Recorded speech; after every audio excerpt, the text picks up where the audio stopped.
Hi Coasternauts, Jimmy here. Today I am going to be talking about my take on the UK's theme parks, accessibility for my disability. I went to Blackpool Pleasure Beach for the day in 2016. I queued for over an hour to get into the park. After I had entered the park, I went to the accessibility and they gave us wristbands to wear for quicker access to the rides, as I struggled to use the normal entrance and queue for long periods of time. However, when I went to go on the rides, they asked, "Can you walk?" I replied, "Yes, but I need support." They then said, "You can't ride, you need to be able to walk without support." After this I then went back to accessibility and asked, "Why can't I ride?" They then gave me a piece of paper which stated their rules. Their rules were basically if you cannot walk unaided, you cannot ride. After a discussion with them, they then offered me a full refund. However, this still ruined my day, as I travelled for 3 hours there to be turned away. I had previously been on their rides multiple times before. I went back to Blackpool Pleasure Beach in 2018 and tried to ride. However, again I was turned away, but this time was different. I was not going to just leave. I asked to speak to the management of the park. I asked them, "Why can't I ride? But your policy book said I can." She then said, "If you have your own risk assessment in place, to get off the rides then you can go on the rides." I was then able to ride, however, I did have to have my own risk assessment in place to be able to get off the ride, in case of emergency. After this she gave me a piece of paper to say I could ride and told me to go and enjoy myself. I was able to go on 3 rides after giving consent to take responsibility of my disability. Alton Towers is similar. Over the years I have completed all the rides there, however since the Smiler accident I have been unable to access them. Unfortunately, Alton Towers will not let you on the rides at all, and blame this on the manufacturers. However, this is not true. It is down to the theme park to determine what rules and regulations they put in place. Alton Towers now say they cannot get disabled people off rides if they break down, but how could they 5 years ago? What has changed since then?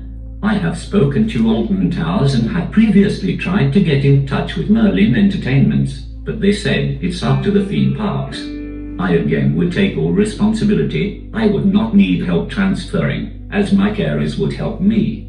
If the ride was ever to break down, they would help me off. Alton Towers should discuss with disabled people what they want to do, as at the end of the day it is their choice. Alton Towers will let me access the kids' rides, but I am 21 years old and do not want to ride the teacups and embarrass myself. I love roller coasters, and foredone them all before. I just do not know what has changed, and Alton Towers cannot give me the answer neither. Flamingo Land is not ran by Merlin Entertainments, and it is the only park I can go on rides in the UK. Flamingo Land does everything they can to accommodate me. In fact, when I stayed there in 2018 they added a ramp to my lodge, as it did not have one. Flamingo Land has good access to the rides. The staff there go over and beyond to let me on the rides, and there is never a long wait time for people with disabilities. For me, Flamingo Land has been the best park to access in the recent years. It has good facilities and caters for everybody. The first aid center has brilliant accessible changing facilities, which can be accessed with a radar key. Flamingo Land issue a direct access pass for the disabled guests and 1 carer. However, management may issue a 2nd carer pass if they believe this is necessary.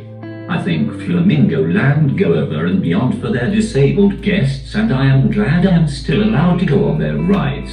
I have nothing negative to say about Flamingo Land, as they have always catered for me. I think people who have disabilities and can make their own decisions about what they want to do and their own safety should be able to go on the rides, just like everyone else. What more of a risk is a disabled person to a non-disabled person? I am going to need assistance to get off the ride if it breaks down, but who doesn't? Yes, I need more support to get off the rides, but that's what my carers are there for. I can risk assess the rides I can and cannot do. I know that I cannot go on hero at Flamingo Land, because I can't stand unaided, and on that ride you need to be able to stand by yourself. I am probably more clued up on the risks and assessments than most other people. I would never put myself or others in danger. I just think that disability access should be welcomed in all parks, because if a disabled person wants to do something, why can't they? I have lots of questions, but no answers. It's disappointing for all disabled people when they get turned away from a ride. I feel embarrassed when I cannot ride.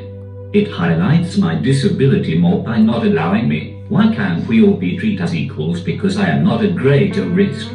I can't walk, but I can voice what I want to do, and it's not up to them, it's up to me. If I had to, I would sign something to say I take the ride at my own risk, but Merlin parks do not even offer that. I'm so lucky I have Flamingo Land to go to. Hopefully things may change soon, but for now Flamingo Land is my number one. Thanks for listening. See you soon, you coaster nuts.